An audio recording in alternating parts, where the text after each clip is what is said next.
Hey Danny, Yeah? I got a really cool model for us to unbox today. Oh yeah? What's that? Well, it's this Dungeons and Dragons van by AMT. Oh, let me take a look. Ooh, that one looks really cool. Yeah, Danny, this is new from AMT. Just came out a little while ago. So I thought I would unbox it and show everybody out there what it looks like. Yeah, that's gonna be cool. And Danny, for those that don't really know, we're also selling Dungeons and Dragons items at Monster Hobbies. Really? Yeah. And I want to run an original AD&D first edition campaign. Oh yeah, that'd be cool. Yeah. So I have the original player's handbook here, Danny. Oh yeah? Yeah, and I know you've never played the game. No? So I thought I would read a little bit of what's going on in the game in this video, and then on a different channel later on I'll make more detailed videos about playing the game. Oh, that'd be cool. Yeah, so I'll just read a couple little paragraphs out of this as we go through our video and do a little scenario or something like that, just so that people can kind of get an idea of both the van and the original advanced Dungeons and Dragons. Cool. Well, let's go down to the bench and take a look at the model. Sure, Danny, let's start there. The year is 1984, and you're a college freshman, and you've just had your 1977 Chevy van painted up like a Dungeons and Dragons vehicle. Gee, Trev, that intro's kind of a bit weak. You should do it like the Conan movie. Okay, Danny, hang on. Let's just start this up again. In the times before the old days, we had a Dungeons and Dragons van. Yeah, that's better. All right, Danny. Well, thanks for the comedy intro here. No, but seriously, AMT has just released this amazing 1977 Chevy custom van done up in the Dungeons and Dragons style. And as you can see, the box art itself is exciting, with this brave barbarian warrior fending off the huge dragon on the side of the van. This is a 1/25th scale model that you are going to enjoy. Oh yeah. On the back of the box, the model kit is recommended for ages 10 and up. It's a skill level 2 kit, which requires some paint and glue. Here we have all the parts laid out: the van body, undercarriage, chrome accessories, as well as our amazing 2-sheet decal collection inside here. Again, really cool looking stuff. Yeah, for sure. Let's see the side of the box. Okay, Danny. Packed full of adventuring extras. So here, Danny, we can see we have a regular Chevy van in the center with a few custom options on it. But over on the sides, we see illustrations of what can be done with this kit, a little bit of imagination, and a lot of model glue. Oh, for sure. Read it to me, man. Okay, so what we have here is a custom wood bumpers for front and back, steel wheels as an option, side pipes, 2 custom grills and front caps. Ooh, that'll be cool. 8-spoke wheels. We have road lights down below, air horns up above, CB radio and antennas, 5-spoke mags, custom rocker side panels. Oh, there's so much cool stuff. Yeah, skylights as well, louvered portholes for all the way around. You also can add in a sunroof. You can put clear portals in there. You get a choice of 2 rear spoiler options, so sort of the, I guess, 70s Camaro Trans Am style, as well as this breadbasket handle style. Oh, yeah. And you get rear louvers as well for the rear windows. Ooh, that is really cool. So what about the decals? Well, let's take a look on the other side of the box. Okay. Danny, here you get 2 massive decal sheets packed with epic artwork from legendary artists. So up above we have the original Dungeons & Dragons artists starting in 1st edition AD&D. We have Larry Elmore, David A. Trampier, and Jeff Easley. Now here you'll notice that this is the idol from the original first player's handbook. Oh yeah, I love that idol. Me too. And over here, we have the wizard from the 9th printing of the original AD&D Player's Handbook. Oh yeah. And right here is the illustration for the 2nd edition Player's Handbook. Oh, cool. That one came out in '89. And then down below we have the more modern artists, such as Tyler Jacobson, Michael Cormack, Raymond Swanland, and Antonio Jose Manzanito. Oh, cool. And what books are those from? Well, these ones are the 5th edition books, have the Player's Handbook and the Dungeon Master Guide, as well as some of the others. Here we've got a Beholder, we've got Tiamat as well. Oh, really cool stuff. I can't wait to see what they look like as decals. Yeah, me too. They're really amazing. So now, Danny, here is the moment I've been waiting for ever since I saw this model kit announced. Oh, yeah. And that is the moment where we get to open the box. Oh, cool. Yeah, so here we go. Oh, it's molded in white. So that means I could paint it any color, right? No, Danny. It must be painted black. Oh, I see. Yeah, it has to be painted black. There's no way around it, Danny. It's Dungeons and Dragons after all. Oh, for sure. All right, let me put the lid down over there. So, now, Danny, you can paint it whatever color you want. I'm just kidding there. Oh, okay. So anyway, here we have it. A nice, wonderful Chevy van in a plastic bag, of course. We have our tires here. We also have all the white plastic components in a bag.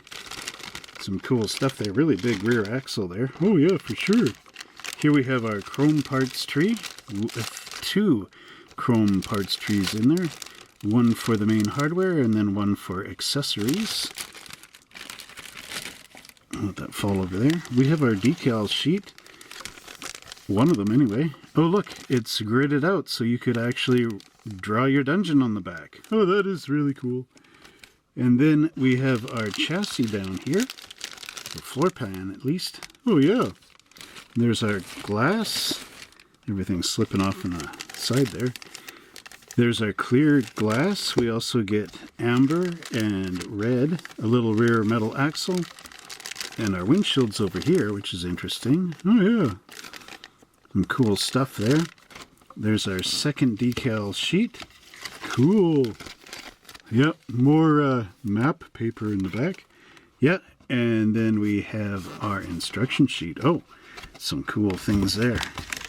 Yeah. Oh, it's stuck in the box. Uh-oh. Oh, it's under that flap there. Yeah, okay. Got it. So, we will take a look at this in a moment. Clear all this out of the way and be right back.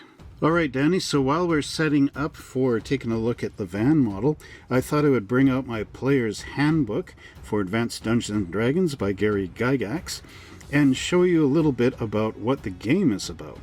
Oh, that's pretty cool. So, to start with, this is a book from 2011, which is a reprint of the original 1978 Player's Handbook, which looks like this. Oh yeah, there's the full art. I really like the idol guide. Yeah, me too. Many adventures have been based around this idol, with our thieves taking the big jewels out of the eye sockets to bring back to town and sell for gold to gain experience points. Oh yeah, that's the kind of adventure I'd like to go on. Yeah, for sure, Danny. Well, we'll play a little bit in this video, just so you kind of get a little bit of a gist of how it goes. Oh, cool. So, where do we begin doing that? Well, Danny, we'll start off with this paragraph here. Advanced Dungeons & Dragons is a world. Of course, this world is not complete. It needs organizers and adventurers in order to explore it. It needs you. Who, me? Yeah, you. A fantasy role-playing game is an exercise in imagination and personal creativity. The organizer of the campaign, the Dungeon Master, in this case that would be me, Danny, Oh yeah. must use the system to devise an individual and unique world. Oh, cool. Into this world of weird monsters, strange peoples, multitudinous states, and fabulous treasures of precious items and powerful magic, stride fearless adventurers. That's you, Danny. Ooh, You and your fellow players. Inexperienced and of but small power at first, by dint of hard fighting and clever deeds, these adventurers advance in ability to become forces to be reckoned with. High priests or priestesses, lords, wizards, and archmagi, master thieves. The abilities of each adventurer are fixed, but even such characteristics as strength, intelligence, and wisdom are mutable in a fantasy world. cool. By means of group cooperation and individual achievement, an adventurer can become ever more powerful. Even death loses much of its sting, for often the character can be resurrected or reincarnated. Oh, nice. And should that fail, there is always the option to begin again with a new character. Ooh, Thus, Advanced Dungeons & Dragons is, as are most role-playing games, open-ended. oh, really? There is no winner, no final objective, and the campaign grows and changes as it matures. Oh, that is exciting. We continue with this paragraph, Danny. The game is ideally for 3 or more adult players. One player must serve as the dungeon master, the shaper of the fantasy milieu, the world in which all action will take place. The other participants become adventurers by creating characters to explore the fantastic world and face all of its challenges, monsters, magic, and unnamed menaces. As is typical for most of us in real life, each character begins at the bottom of his or her chosen class or profession. By successfully meeting the challenges posed, they gain experience and move upward in power, just as actual playing experiences really increases playing skill. Imagination, intelligence, problem-solving ability, and memory are all continually exercised by participants in the game. Cool.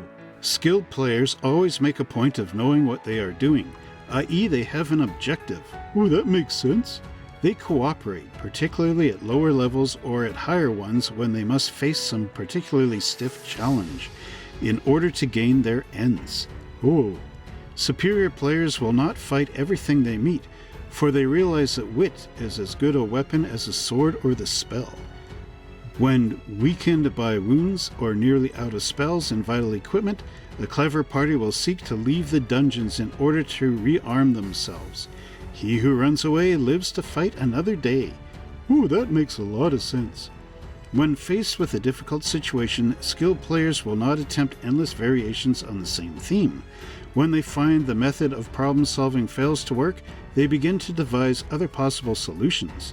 Finally, good players will refrain from pointless argument and needless harassment of the dungeon master when such bog the play of the game down into useless talking. Oh, Mistakes are possible, but they are better righted through reason and logic, usually at the finish of play for the day. oh, that makes sense. So let's make up a character sheet, but while we're doing that, let's get back to unboxing that cool van. For sure, Danny, let's take a look at that. So Danny, check this out. The Dungeons & Dragons 77 Chevy Custom Van instructions. And there's some really cool Dungeons & Dragons type of wording in here. So check this out. Adventurer, read this before you begin. Ooh, good idea. This kit offers many building choices. Look over the instruction sheet and plan your approach carefully. If you have the necessary wisdom proficiency, you may combine the different custom parts in your inventory for the model you need. Or let fate decide. Roll 1d6. Oh, and choose between the options. After you or the dice have planned your van, follow the assembly instructions and test fit the parts without cement. This will familiarize you with the locations of parts, improve your chance to hit the first time, and avoid traps. For best results, the various subassemblies and components should be painted before any of the chrome parts are attached.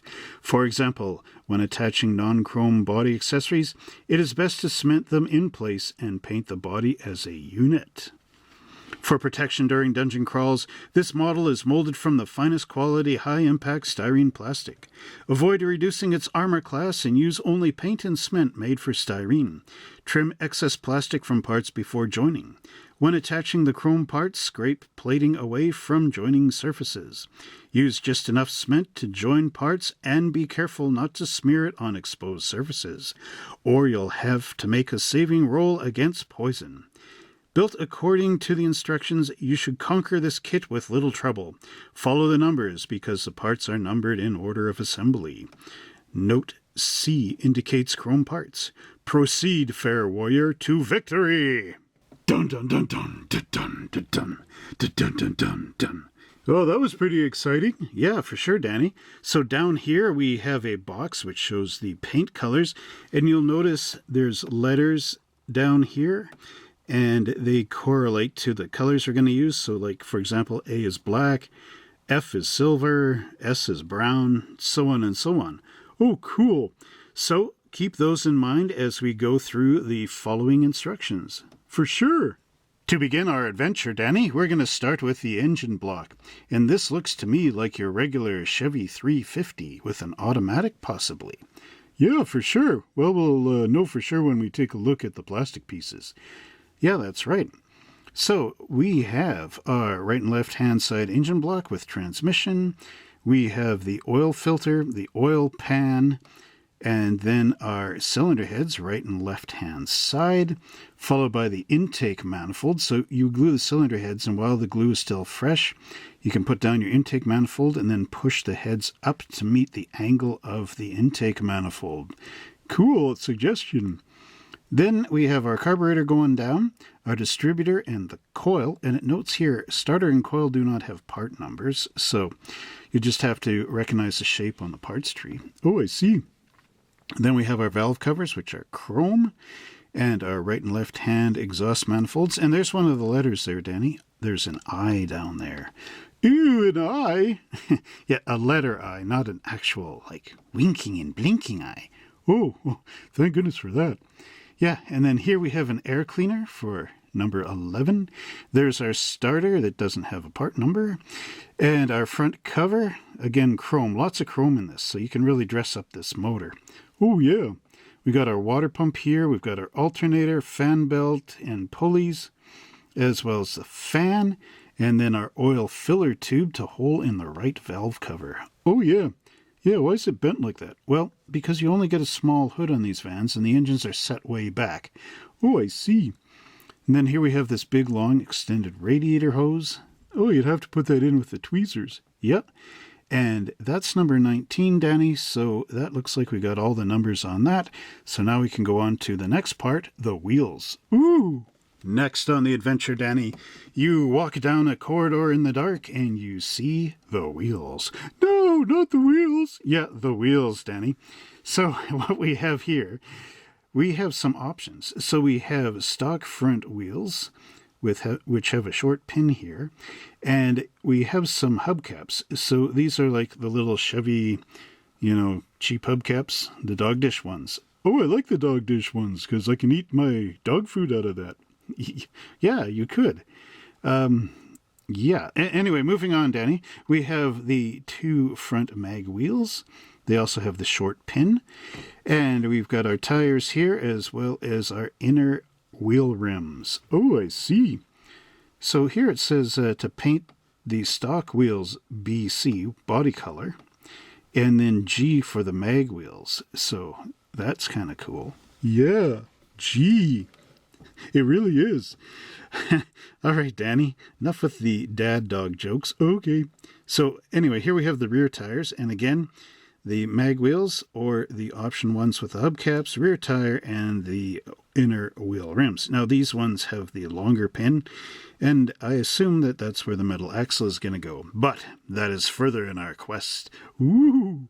So let's go on to step number 3. Now we get into the basic chassis, Danny. Ooh, I'm getting scared. Well, it's okay, Danny. Your torch is still lit, and your adventuring party is right behind you. Oh, okay. Well, that makes it better. Yep.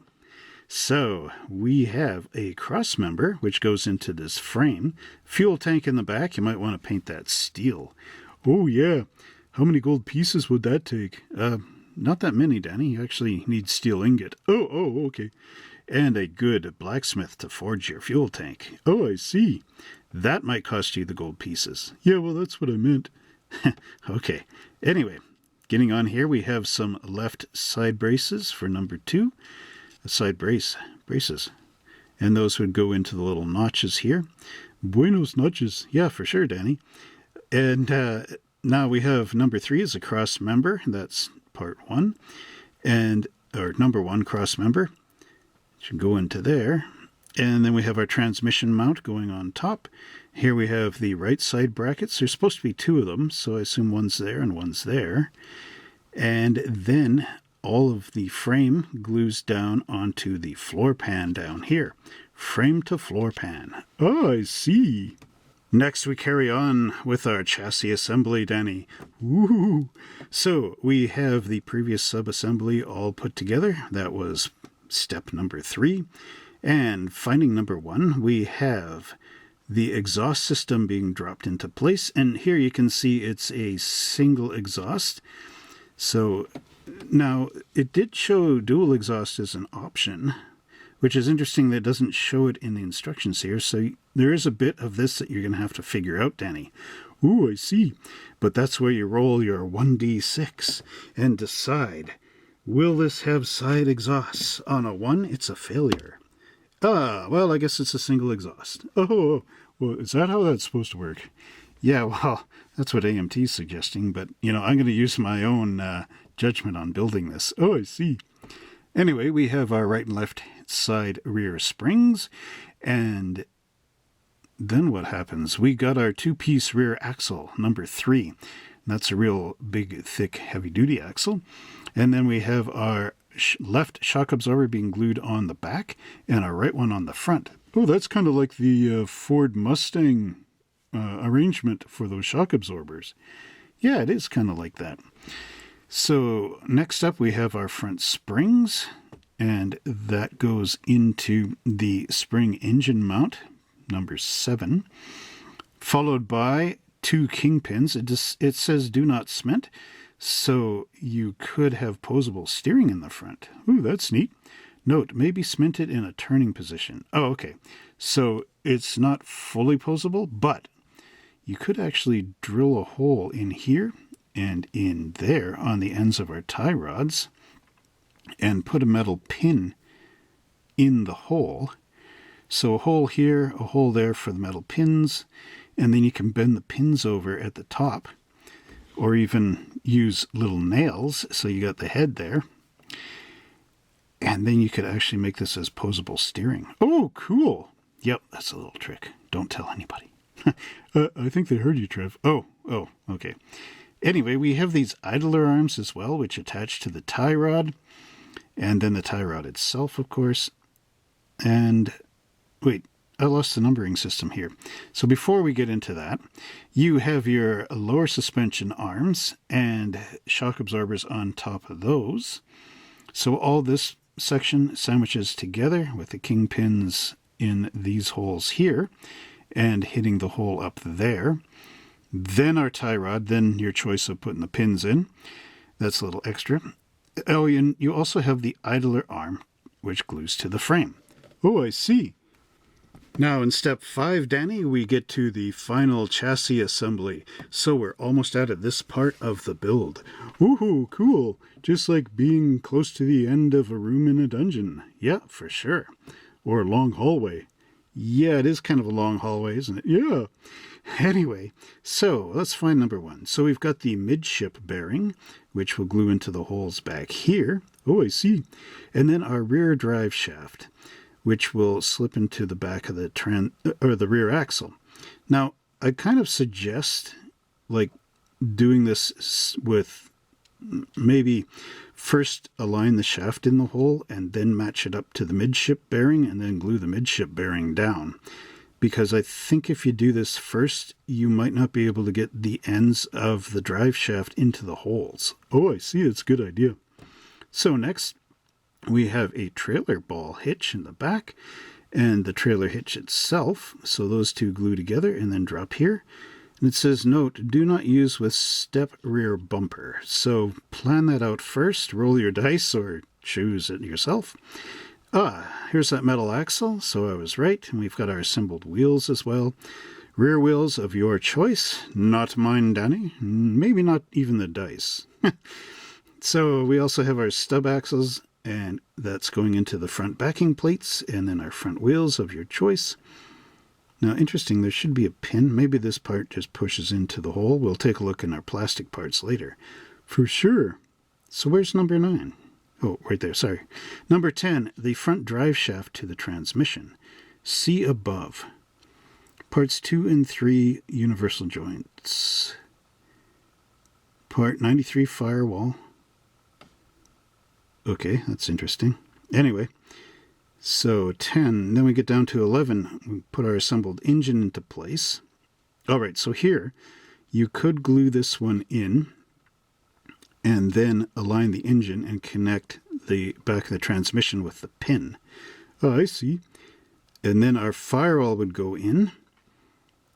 And yeah, again, oh, front side with R, rear interior inside. Yeah, not sure what they're trying to get at here. But anyway, so firewall goes in, and then our vapor can, and then our battery.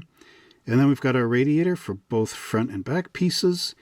Oh, and I missed number 13, a steering box. So it would go, oh, that's interesting. They're both 13. The vapor can and the steering wheel. So we're going to have to figure out which one goes in first. I probably would put this one in first because it's going through. There's a hole in the firewall, so it goes through the hole in the firewall. So I'll leave that up to your thinking here, which step this would go. Probably I put this in before figuring out where the radiator goes. Yeah, it makes sense, because then it's not trapped, and you're not trying to get around the radiator. Yeah, for sure, Danny. Now, step 6 shows the interior, and this is where the fun begins, Danny. Oh, how so? Well, if you look in here, this is entirely flat. So we have some options later on, which I'll show you. Ooh, cool. So we start off with our engine cover, which goes over the back part of the engine and transmission. Ooh, and then our instrument panel will drop into place, followed by our shift turn levers, which goes up onto that steering column in the previous step. Oh, yep. And we have an option of a custom steering wheel or the stock steering wheel. But if you have the 70 Chevy Lowrider model kit, you could use that chain steering wheel if you really like that. Oh, that's a good substitution. Yeah, it is cool. We also have optional seats here. So we have 2 seat bases for the front. And then we have our stock seat, which is a 2-parter. So there's the front seat and the back. Or you have these really cool 70s style bucket seats. Oh, yeah. I like those. And then down here we have our instrument panel detail. So I'm assuming there's some decals going to be in here. But it says trim around gauge panel and gauges. So that's our dashboard. Cool. Now, Danny, for the interior here, I've got some cool printed material that I made on my computer. Oh, neat. And what we have here is items for your 80s Dungeons & Dragons van. So I'm thinking of setting mine right around 1984, which is kind of like the midpoint of Dungeons & Dragons, but it's also a good time in the 80s because all these cool movies were out and everything like that. So up here we've got some records that you would play on your adventure, a lot of these being heavy metal, and some from movies like Ben-Hur, that's a good soundtrack. Oh, yeah. And of course Black Sabbath, and that would have the Wizard song on there. Oh, neat. And we've got the Conan the Barbarian and Conan Destroyer album. Ooh, yeah. As well as Iron Maiden and Meatloaf. Oh, Bat Out of Hell. And we have Quiet Riot. I've even got Spinal Tap here with their Black album. And then I found this one. It's a Dungeons & Dragons. It was a tape cassette as well as a record. And it's like techno kind of... Not techno. It's synthwave. Oh, yeah, I remember that. And it's kind of an interesting track, actually. And they used one of the songs on this in The Return of the Living Dead. Oh, really? Oh, that's cool. And then over here we have the Lord of the Rings soundtrack. Now this is the Bakshi version, not the Peter Jackson one. Oh, cool. Yeah, so it fits that time period, 1979. Yeah, for sure. Then I have AD&D books, module maps, screens, and character sheets. This screen was really hard to do because I had to piece it together from images. And luckily, I actually have one of these screens in the store, but I think I might keep it. It got water damaged. Oh, yeah. But yeah, so I had to piece it together based off that. And some of my own little designs because missing pages. Anyway, we have our Dungeon Master Guide, Monster Manual, and Player's Handbook scaled down to the right size, as well as 4 character sheets and original grid map that I found online. Cool. As well as 3 modules down here, including one of the beginner modules, which is really cool. That is the Keep on the Edge of the Mountains, or whatever it was called. I can't read its micro print. Oh, yeah. And my memory is micro burned out here. Ooh, that's funny, Trev. Anyway, we also have posters for inside the van. Now here we got the Conan Conan the Barbarian poster. I've got the one from Heavy Metal, as well as the Bakshi Lord of the Rings. And then here we've got the Sinbad movie, The Eye of the Tiger. Oh, I remember that one. As well as Clash of the Titans. And then I put in an ElfQuest poster because that was a very popular comic back in the 80s, around that time period. Yeah, I remember ElfQuest. Your neighbor really liked that one. Yeah, for sure. He was a good DM too. And then I've got Dragon magazines, which we also sell at Monster Hobbies. And I just picked out a whole bunch from my inventory here. So these are actual ones we're selling. Oh, cool. Just reduced down so I can put them inside the van. I'm thinking of building a table in there for D&D and use those chairs from the 56 Ford, the Star Trek ones. Oh, I like those. And then here I put in some license plates, and there's a little bit of a kind of a joke here with the numbers.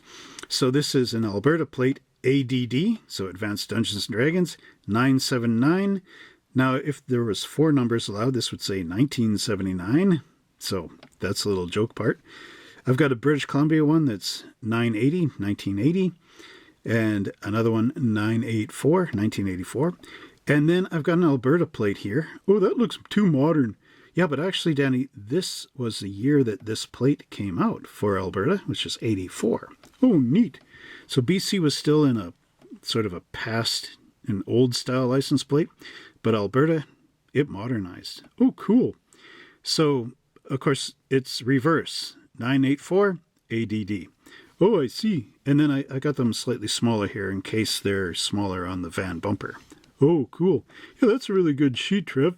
You should maybe print some out for some of your viewers. Yeah, that'd be kind of neat, wouldn't it? All right, Danny, so here we are moving on to the body, and there's a lot going on in here. Ooh, I can see that. So there could also be even more parts. Oh, I just noticed some. Here's the side exhausts. I thought they didn't include them, but it's just a body add-on. Oh, neat. So dummy exhausts. Yeah, for sure. All right, so where is number 1? Number 1. It's not starred out. It's right here. So, number 1. We have some grill options. So we have the custom grill pan with a filler, and that's sort of like a screen in there. Neat. Then we have this option, custom pan and filler, and you've got custom headlights to go on there, and that gigantic Chevy emblem. Yeah, that's a little over the top. Yeah, but some people might like it. Oh, yeah. Could be you. Yeah, could be you, the audience. So we have a wood front bumper, which glues on there. And then we have our stock front bumper with the headlights going into the square openings and optional fog lights with clear amber. We have 2 parking lights, which go down below, and a license plate.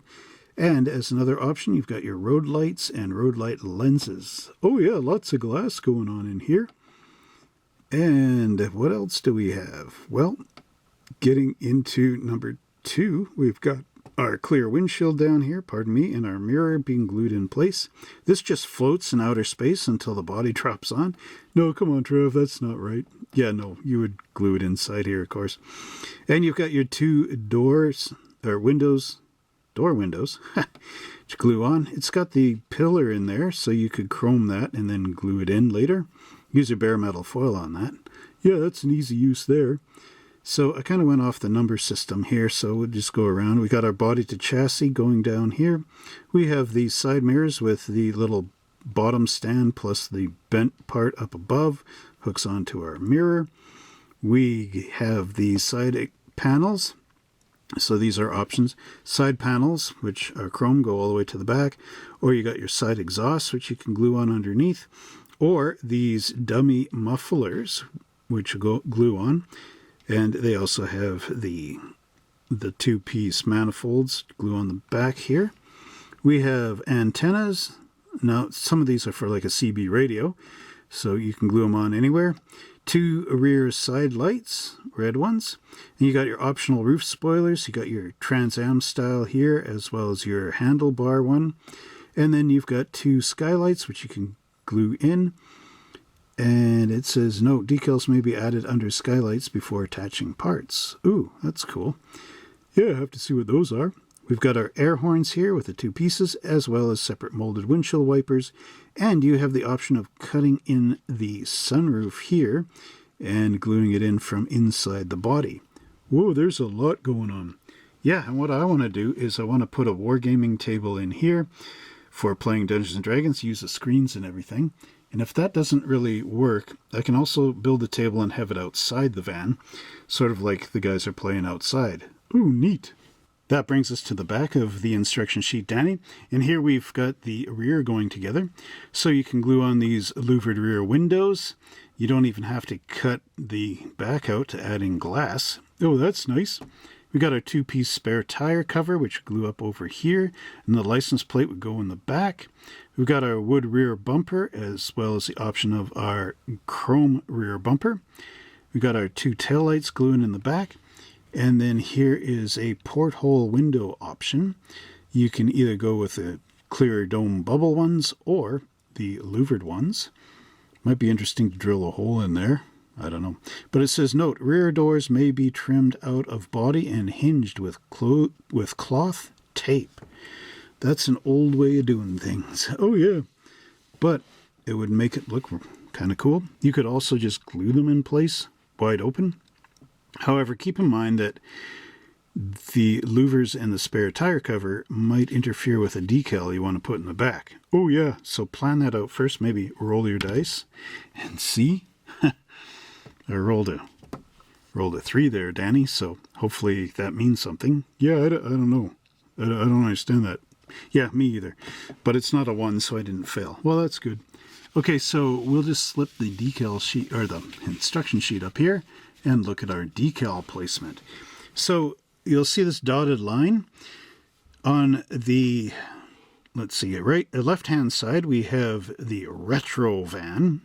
So this would have been for first edition, or second edition, actually. Anyway, we have the barbarian taking on the big dragon on the side, and I really want to use that decal. Yeah, I don't blame you. And then the Dungeons & Dragons logo going on the door. And we also have the Chevy van logo on here. You can either use 10 or 11. And then on the opposite side, we have the second edition player's handbook image right there, as well as the 9th printed original AD&D book with our wizard, which is a really cool cover. Yeah, for sure. And then we've got the Dungeons & Dragons logo, as well as the Chevy thing. And then on the back, that's where we have the idol. Yeah, that's got to go on the back, man. That thing's heavy duty. Yeah, for sure, Danny. However, notice on the modern side, we also have some really cool decals going on here and here. And down here is the one for the Dungeons Master's Guide from 5th edition. Cool. And this one looks like Tiamat. It's kind of a little harder for me to distinguish what this is. That looks like Tiamat up there too. And then we've got the more modern Dungeons & Dragons logo on the side, as well as the Chevy markings again. Oh, yeah. And then in the back, we have the adventurers meeting the beholder. And that's that great big ball creature monster with the tentacles. They're actually little eye stalks. Ooh. And the single eye and the giant teeth. That's our beholder. Ooh, cool. Yeah, so it's your choice which way you want to go. You can also swap a few. So instead of the second edition player handbook on the door, you could put Tiamat over here. Oh, cool. Or flip them, so you got the beholder in the back. So it's all up to you. It's your van. And like it says up here, decals 8, 7, 25, and 26 may be placed under portholes and skylights in the location of your choice. But somehow, I don't know. Oh, 8 and 7. So we'll have to look out for those. They don't really show them here. So anyway, we'll check that out on the decal sheet. Cool. So Danny, should we do a little mock adventure? Oh, yeah, that would be neat. So Danny, your character that you chose was Trogdar the Barbarian, right? Yeah, that's right. I wanted to be a warhound, but this is makes more sense. Okay, so Trogdar. Let's imagine the scene, okay? Okay. So Trogdar the Barbarian has been exploring this dungeon for quite a bit. He has an adventuring party which consists of a couple of your friends, Danny. Oh, yeah. And you also have some hirelings as well as a henchman or two. Okay, so I'm not totally alone. No, up to 9 players can help you explore this dungeon. And 9 non-player characters like the hirelings as well. Oh, yeah, so a combination. Yeah, for sure. Anyway, so your torches are running low, and you're going down a blind hallway, which you can only see so far ahead with the torchlight. The torchbearer is a young boy about 14 who's holding the torch in such a way that you don't quite know what's coming around the corner. Ooh, this is getting a bit scary. So we roll for a wandering monster, and the roll is pretty low, so that means that you now meet a bugbear. Oh no, is he friendly? Well, let's find out. So on a 1, he's really upset to see you, might want to fight you, and on a 6, he's friendly, and somewhere in between, well, that's a different story. So, it's a 3. He approaches you with a bit of caution, not sure if he should attack or let you through. Ooh, can I offer him something? Well, yeah, you could either try to fight him, Danny, or you could offer him something, or talk to him. All right, well, let's see what he wants. Okay, so Trogdar, you ask the bugbear if it's hungry, or what do you want to ask it, actually? Oh, well, let's go with that. Let's see if he's hungry. Well, the bugbear says, yeah, if you got some food, I could trade it for some gold. Ooh, let's do that. Okay, Danny, so you reach into your backpack, and you pull out a bit of your iron rations, which is like your hard biscuits, that sort of thing, and you offer it to the bugbear. Ooh, cool. And the bugbear gives you a little bag which contains 10 gold pieces. Cool. If you're looking to play Dungeons & Dragons, we have some really great dice sets from Chessex, as well as single dice, dice bags, and dice trays. For those that like the older games, we also have some vintage Dragon magazines going all the way from the 1970s up until the early 2000s.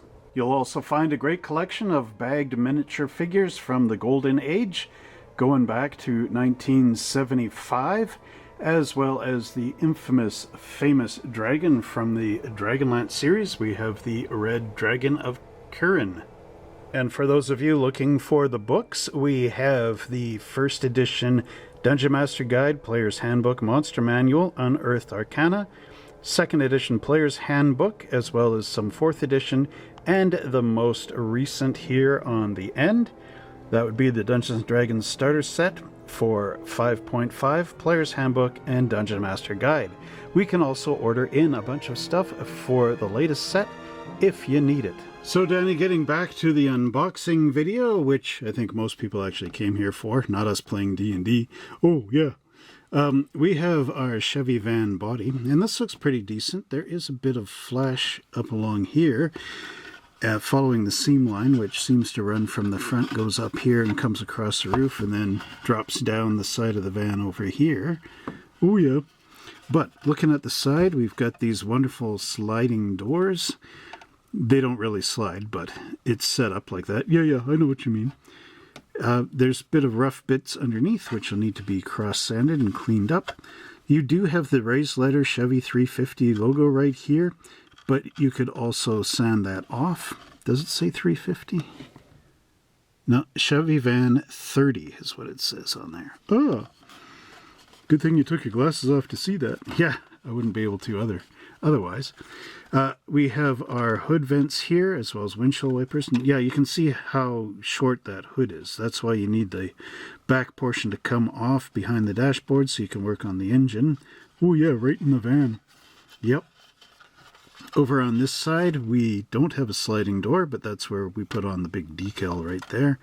Got the side marker lights and the fuel door nicely molded in, as well as some trim molding along the base line down there. And then out back, we have the Chevrolet lettering above the license plate, as well as our hinges molded in place, the door handles, and the holes for the tail lights. Yeah, it looks cool. Little holes for mounting the bumper on. And then up underneath, we have mold marks. But hey, look at this, Danny. Ooh, what's that? If you took your hobby knife and went right along here, you could cut that entire roof panel right out of there and have it wide open in the top. Ooh, too bad AMT didn't include a gigantic sunroof for that. Yeah, because, well, you could use the evergreen sheet styrene in there, the clear stuff. Yeah, that's an idea. Actually, I might do that. Yeah, go for it. Then I can show the entire interior in there, as well as a gaming table that I want to put in. But here's the little cutout for the sunroof, as well as little ones for the mounting those air horns or something up above. Not totally sure. Yeah. Then I can glue those posters in up along here as well. Actually, I can put a whole ton of them in there. Maybe I should enlarge that image sheet that I made. Yeah. But overall, looks pretty good, looks decent, and I'm sure you'll enjoy building it. Next up, we have our floor pan in here, and there's a little bit of carpet texture molded in, as well as the fender aprons, and then our great big hole in here for the engine to go in. Oh, I can see that carpet. Yeah, there's a floor mat up here as well. Yeah, for sure. Underneath, it's pretty smooth. Couple of mold marks in here you're going to have to get rid of with your number 16 hobby blade. Oh, yeah. But overall, I mean, hey, it's a flat plate. It's sunken down in here for the steps to get into those side opening doors, as well as for the driver and passenger. Cool. Our next parts tree includes our seats. We've got these stock ones up here, as well as the backs and the bases. And then we've got our front suspension and rear suspension components, as well as the springs and the backs of the wheels. There's our big differential. The parts on here are a little bit soft molded, I would say. Seats look pretty good, though. And a lot of flash on there. So you'll have to just clean it up a little bit. Actually, maybe the flash isn't too bad. Seat backs are kind of interesting. Got mold marks right in the detail, though, unfortunately. And we also have license plates, and it says AMT on here. AMT 808. So you could use those or print off your own like I did and reduce them down. I'm going to choose one of those cool license plates, of course, Danny. Yeah, that'd be neat. Now, our next parts tree, we can see these really cool bucket seats. I think I might use those. It's a little more cool 70s van style. Could even paint them flat black. Yeah, lots of black. Yeah, for sure. And we've got the side exhaust fake manifolds with the lake pipes. I also have this little piece here, which looks interesting. We've got some pins, and that's, again, most of our wheels. These ones look like they go onto the kingpins here. And then we've got our rear wheels with the holes in the center, and our front ones with the grease caps going in place. We also have our steering wheel, the stock one, and the spare tire, and our wheel backs. Detail in here is pretty decent. Like the lug bolts and the wheel pattern is nice. Again, you can see the great seat details. A lot of flash up around these, so you have to clean them. Yeah, there's those front pins for our wheels. Oh yeah, great big hole in there for sure. Okay, so that puts my mind at ease. It's not those little flimsy pins like in the 56 Ford kit I just did a while ago. Yeah, that gives you a lot of meat in there, for sure. And, bugbears like meat. Oh yeah. Oh, and we've even got stress marks on the vinyl of the, I guess it's not vinyl, but the tire cover. So that's pretty cool. You could distress that a little bit with dry brushing. Oh yeah, good tip. Check this out, Danny. We have parts tree A. A? A. Oh, and look, there's the Fonz. Oh, cool. Does he come with the kit? No, he's just making a guest appearance. He's got a few minutes, in between this Happy Day episode here. Oh, I see. Oh, I gotta go. Okay, Fonz, we'll see you later. Anyway, so we've got our front end here, which is a really cool custom one. I think I'm going to use that. And then our side pieces, which would look great either with bare metal foil or Molotow chrome pen. Yeah. And then we've got that breadbasket handled spoiler here, as well as a rear window louvers.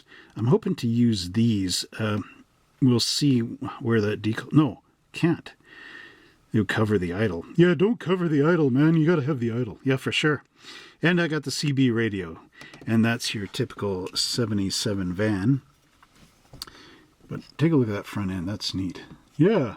Kind of like a custom Dodge sort of thing. Yeah, I'm going to paint that black in there and gloss black here. Yeah, black. Black is perfect for this. Yeah, for sure, Danny. But you can paint it any color you like, of course. Oh, yeah. Mold marks back here you got to get rid of, and some sinkholes in here, actually. So, might not matter on the window, but it says top right there. I would, make a mark in here, like back of your hobby blade, put an arrow in there, and then sand this flat so it doesn't stick off the body. Yeah, that would be the worst. And I saw there's a mold mark there, too. Yeah, get rid of that. So, Danny, check this out. This is part tree C. Ooh, yeah, like Mrs. Cunningham on Happy Days. Yeah, for sure. But no, this is in the dungeon here. Oh, yeah, in the dungeon. Okay, we got another custom front end. So now I'm a little bit, I got a choice. I got to roll that D6 again. Oh, yeah. But this one has the waffle texture inside here. Oh, I like the waffles. And then these are also louvers for the rear windows. So you got these kind, which are a little bit sharper. I don't know if there's much difference. There's that Trans Am roof panel and our wooden bumpers. Oh, cool. We got these kind of wheels. Remember these? Yeah, late 70s.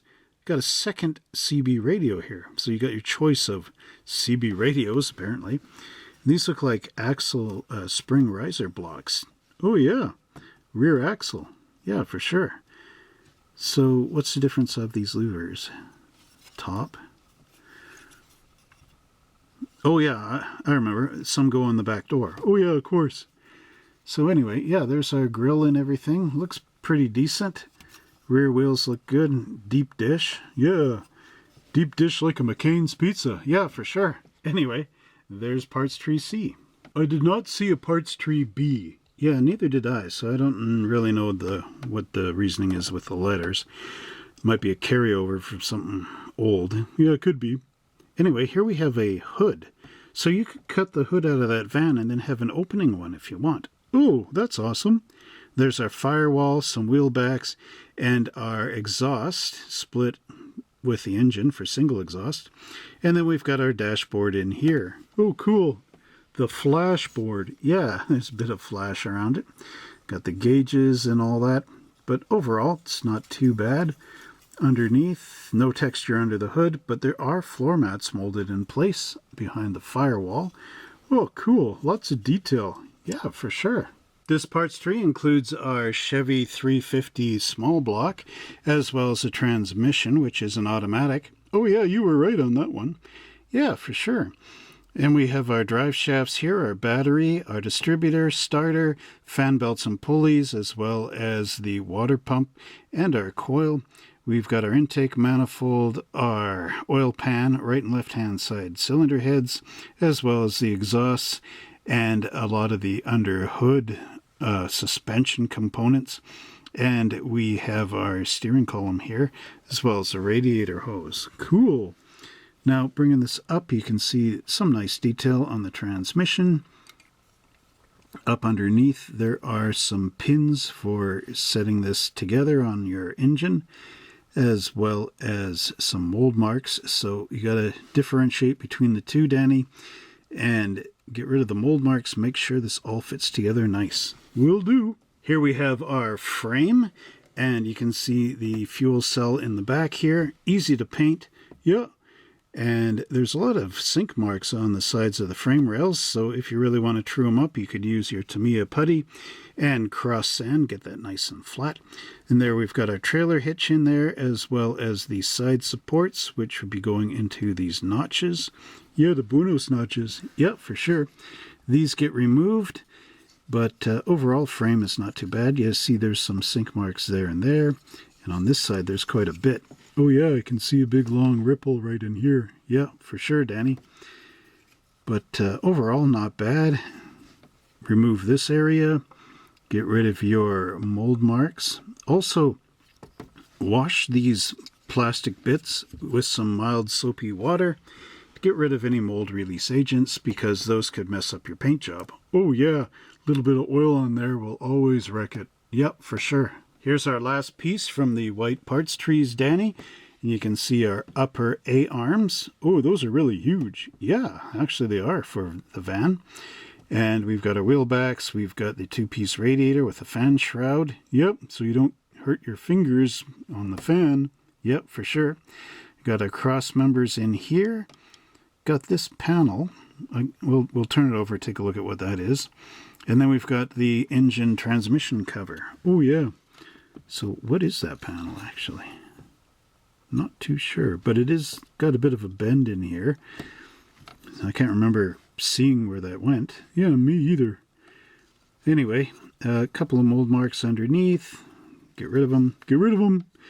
And there it is. Nice texture on the radiator. It's got a bit of the grill on there. Yep. And that is about that for the white components. So let's take a look at the chrome. Ooh, I like chrome. Now here we have our first parts tree with the great big chrome C right on here, because C is for chrome. Yeah, it's also for cookie. That's good enough for me. Well, okay, Danny, but we're not on that show. We're on this show, so it's chrome. C is for chrome in this episode. Oh, okay. Makes sense, DM. Yep, for sure. You got to stay in universe. Oh, yeah. So here we have those great big headlights, as well as the gigantic Chevy logo. We've got the fake pipes that go off the side here, as well as our CB radio antennas. I guess you could have one CB radio for each antenna. Yeah, that would be funny. And then here we have the horns. Oh, yeah. Nice detail on the headlights. Make sure when you glue them on, you get that pattern, north, south, east, and west, and not at a funny angle. I will always say that. Yeah, nothing worse than having headlights that aren't right. Oh, but it's actually got some slots in there. So mold marks off the back, so sand those down nice and flat. Make sure everything's got a good contact on there. And we'll take a look at the second chrome tree. So here we have our second chrome parts tree, and there's a lot of cool parts on here. We have these mag wheels, which look like American racing type wheels. Oh, yeah. And you could actually paint the spokes down here if you're brave enough with a darker color, maybe that graphite color, which would be accurate to some of those wheels back then. Yeah, for sure. Got a custom steering wheel, the stock grille and headlights with the bumper and the rear bumper as well. Yep. And then here we've got our Chevy hubcaps, the dog dish ones. You could also use these on a regular Chevy car of the era, if you want a real cheap looking one. Yeah, the low model. Yep. Got a chrome timing chain cover, as well as our carburetor here and our little air cleaner, chrome valve covers and a chrome fan. Nice. Dress it all up. Yep, for sure. And I got side mirrors with all those multiple pieces, and our levers for our steering column. Nice detail on the chrome for sure. And off the back again, really looks good. Almost looks like a different kind of chrome. Sort of more blue back here than the bright chrome we're used to. Yeah, But overall, Danny, this looks really, really good. yeah, for sure. Lots of detail in there. Next up, we've got our clear components, Danny. And I'm really curious to see what the decal is going to be that goes underneath these skylights. Yeah, that'll be interesting. So there's the side windows with the little post for the no draft molded in place. We also have the clear portals for the side, as well as the sunroof here. And we've got clear headlights and the fog lights. So bringing it up to the camera, you can see that nice detail in there for the headlights. North, south, east, and west. That's the trick, Danny. Yeah, trick or treat. Yeah, for sure. Overall, not bad. These are in a plastic bag, so there's no scratches on them. So be careful when you're taking them off that you don't accidentally scratch them. Yeah, be careful. Wear your silk gloves. Yeah, sure, Danny. Like we all have silk gloves. Now here we have our clear front windshield, as well as our red components and our amber components. And if you check out the history of this van on ScaleMates, you will see that it has worn many different costumes over the years. It has been a wizard, it has been a foxy van, it has been all kinds of different things. Yeah, lots of different costumes, like it's cosplaying or something. Yeah, for sure, Danny. Cosplaying van. And in this episode, it's a Dungeons and Dragons van. Oh, yeah. So, yeah, the glass is nice and clear. Got our red tail lamps back here, as well as a bunch of dome lights, which don't really have much of an explanation in this build. And then we've got red for our fog lights. Here we've got the yellow for the headlights as an option. We also have amber side marker lights, which is kind of neat that you don't have to paint those amber. Yeah, for sure. Would be neat to know what those were. Yeah, we'll have to take a look at some of that. But overall, the detail in here is nice. You can see the texture on the lamps. The red ones have nice texture for the tail lamps. And of course, our glass is nice and clear. These again are all in bags, so hence no scratches. And kudos on AMT for doing that. And next up, we have AMT's brand new tires for the model, which don't actually say Goodyear or Firestone or anything like that. But you could replace these with some vintage AMT tires if you can find a matchup for some of the Goodyears that they used to have back in the day. Oh, yeah. I like raised lighters. More authentic. For sure. However, these ones offer a more realistic tread, being scaled down to perfection, I think, in the new ones. Whereas the older treads were more like big wavy lines. These ones are really fine detail. Yeah, something you would do in a CNC machine. Yeah, for sure. The other nice part is there's no center hub that you have to cut out with your hobby knife. Yeah, those can be difficult, especially with a sharp knife. You can cut right through the sidewall of the tire. Yeah, I know, I've done that. But overall, it looks pretty decent for the van and the vintage. Yeah, for sure. And they're all black. Yeah. So now, Danny, we get to the part we've all been waiting for. On our grid map, we have discovered the treasure. Ooh, the treasure! So let's take a look as we remove our grid paper and see the wondrous decal sheet. Ooh, cool. So what do we see on here, Danny? Lots of cool stuff. We've got that great image of the barbarian fighting the dragon. Oh, yeah, I like that. We also have D20s here, which you could put anywhere on the van. And on the back door, we've got the idol. Ooh, I love the idol. Yeah, he is amazing. And here we have the wizard, of course, casting all his magic, fighting off these flying bat creatures. Oh, yeah, cool. And we've got our hero riding into battle from the second edition Dungeons and Dragons book. Yeah. And there's our Chevy van logos, as well as the Dungeons and Dragons logo in the original script. There's an end sign here. Ooh, yeah. And we have some cool license plates here as well. Another D&D one with the and sign on there.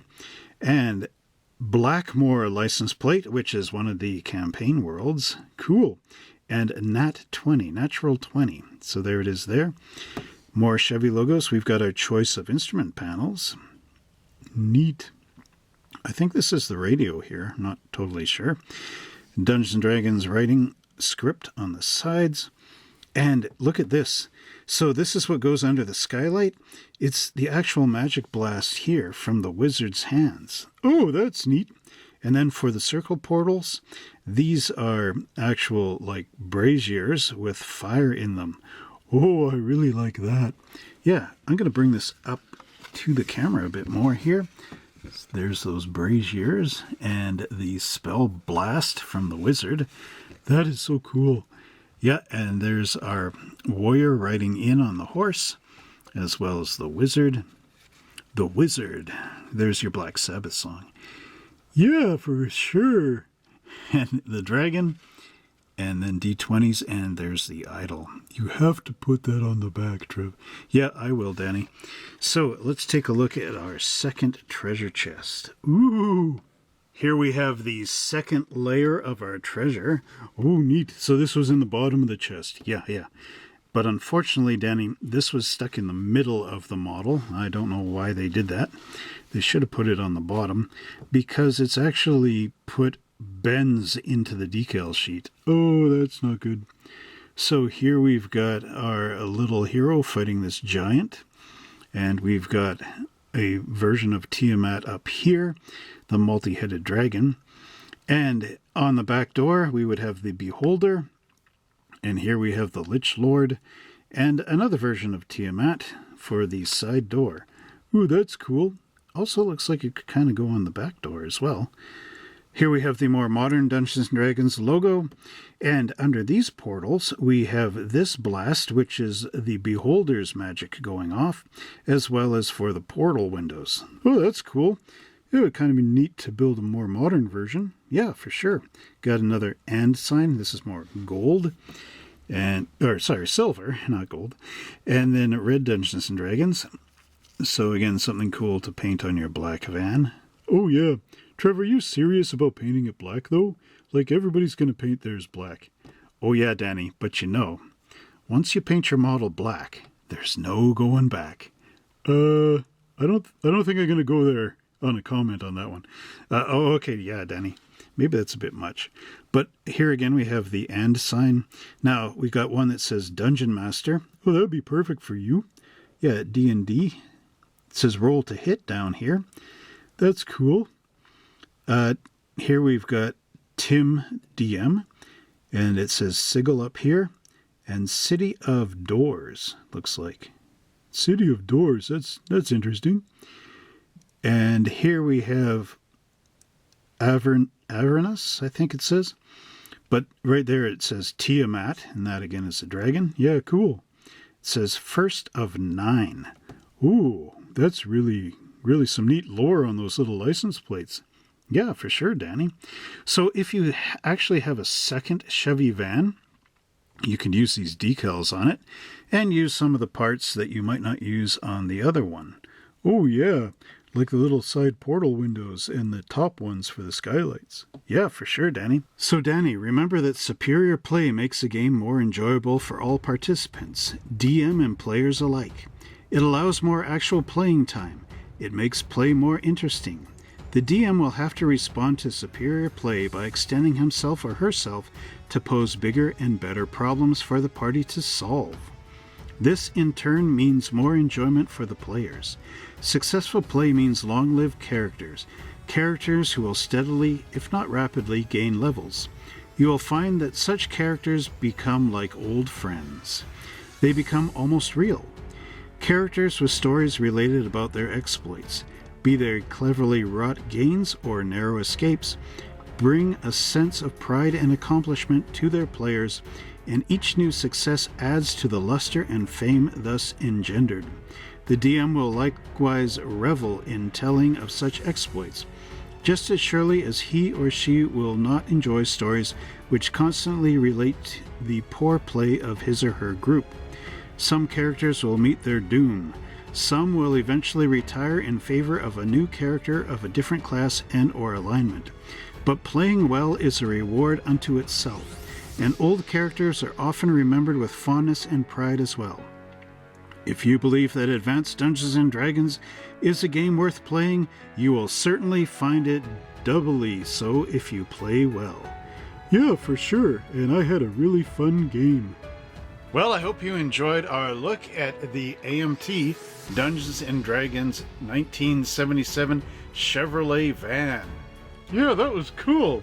Thanks for playing the game with me too, even though we did most of it off camera. Yeah, well, Danny, I enjoyed playing it too, and I hope you enjoyed our little look at the D&D book. Yeah. So, in the next video, we'll be looking at some other cool things. So don't forget to like, subscribe, and share. Click the notification bell so that every time I make a new video, you're the first to know about it. Yeah, that's cool. And help us out with membership as well. Click the join button, and you'll help this channel grow and grow and grow. Yeah, for sure, Danny. So until next time, everybody, happy model building, and we'll see you in the next video. Bye!